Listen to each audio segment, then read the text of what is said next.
Good morning, grade 6. Today, we're going to move on in our talk about decimals, and we're going to focus in on money in decimals today.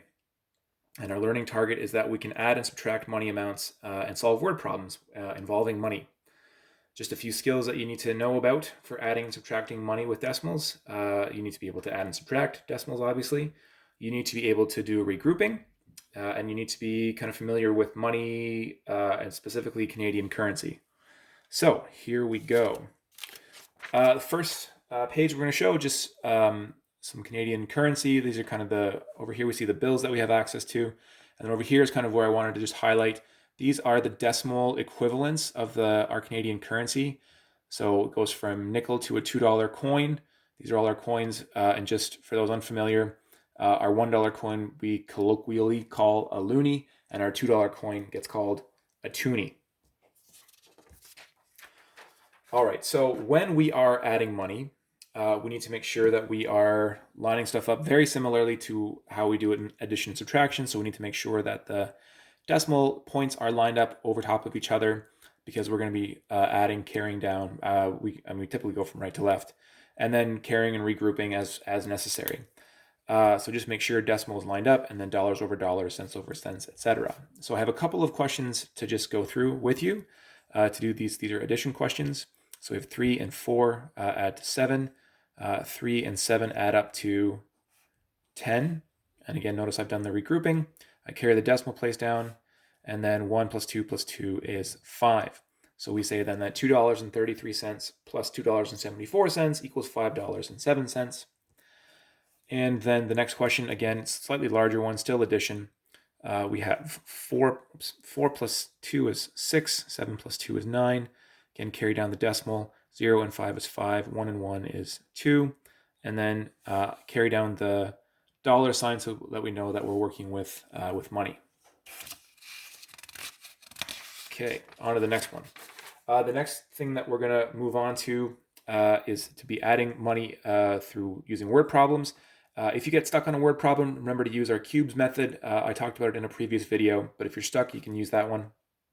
So we have a couple of problems to work through. Rachel spent $14.98 on a t-shirt and $5.78 for a sandwich. How much did she spend in total? And again, that in total indicates to me that it's an addition question. Also, we're told here that it's adding. So what we're going to do is we're going to take $14.98 and we're going to add $5.78. And again, this is an addition question. So I have here that 8 and 8 is 16. 1 and 9 is 10. Plus 7 is 17. 1 and 4 is 5. And 5 is 10. And then 1 and 1 is 2. The dollar sign and the decimal place get carried down. So Rachel would have spent $20.76. The next one that we're going to look at, it says that there are 19 pennies, 23 nickels, and 7 quarters in Alex's piggy bank. How much does he have? Again, this is an addition question. So I know that pennies are worth 1 cent. So if I have 19 pennies, then that's going to equal this 0.19. It's 19 cents. I have 23 nickels. Now, a little trick that I like to use is just that every 20 nickels that I have is $1.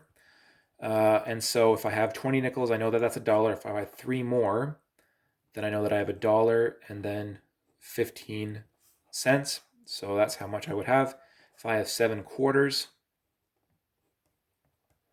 I know that 8 quarters is $2, and so I'm 1 quarter shy of that.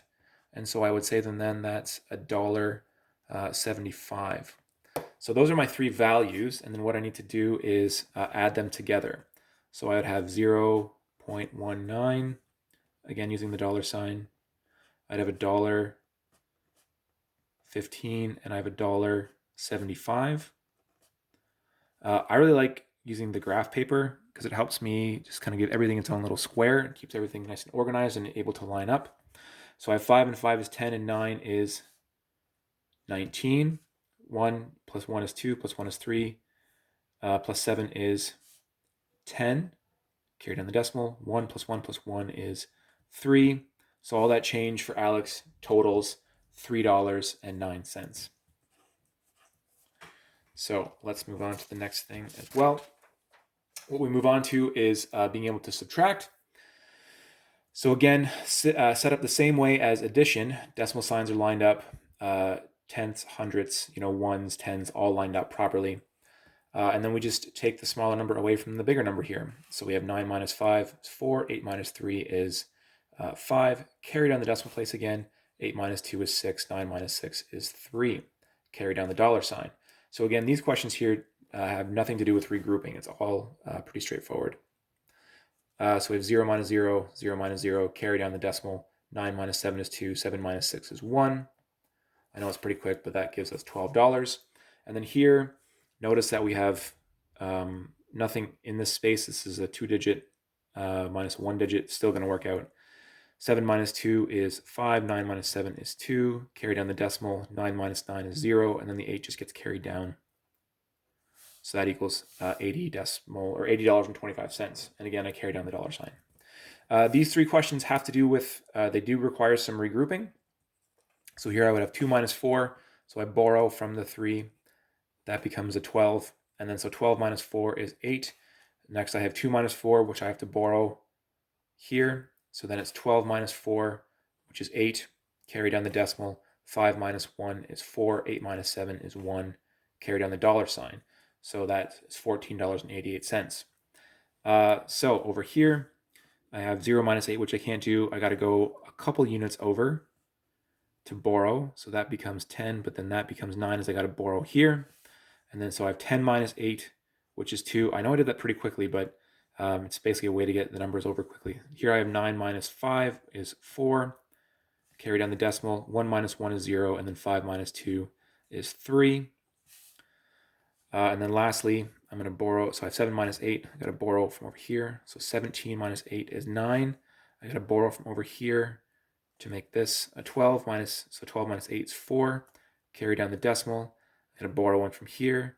And then 17 minus 9 is 8. And then the 6 gets carried down. So lots of borrowing to get the overall difference of $68.49. So let's move on to the next one. I wanted to show you guys a little trick for subtracting from powers of 10. So values like $1 or $10, those are powers of 10.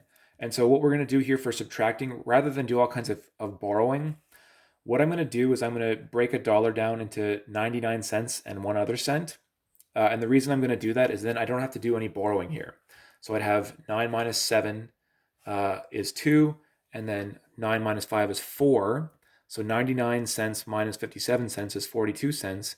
Then the last step is I need to add on that last penny that I took off here and add it back. So that's going to give me 0.43, which means then that $1 minus 57 cents is 43 cents.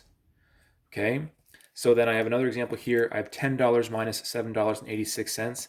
I'm going to take that and I'm going to split $10 into $9.99 plus that extra 1 cent.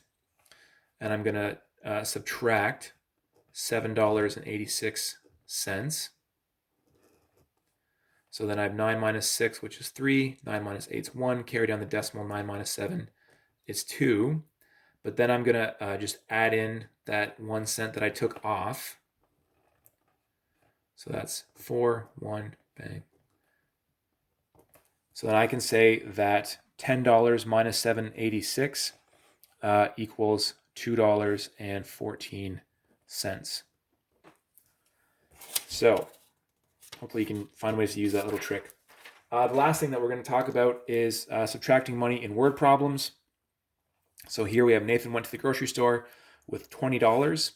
He wanted to buy bread for $1.79, ice cream sandwiches for $6.99, and apples for $2.47. How much change is he going to get back? So again, this is a subtraction question, so we're going to set this up.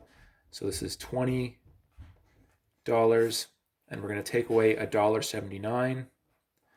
Now for this last one, I'm not going to write a dollar sign on every line. I'm going to just put it up at the top here, and then everything else is we're going to assume that they're all dollar values. So I'm going to take away the amount for ice cream sandwiches, and then I'm going to take away the $2.47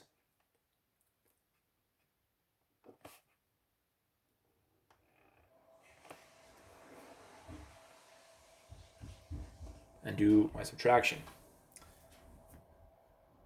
And I'm going to ask that you pause the video. You can try that one out on your own.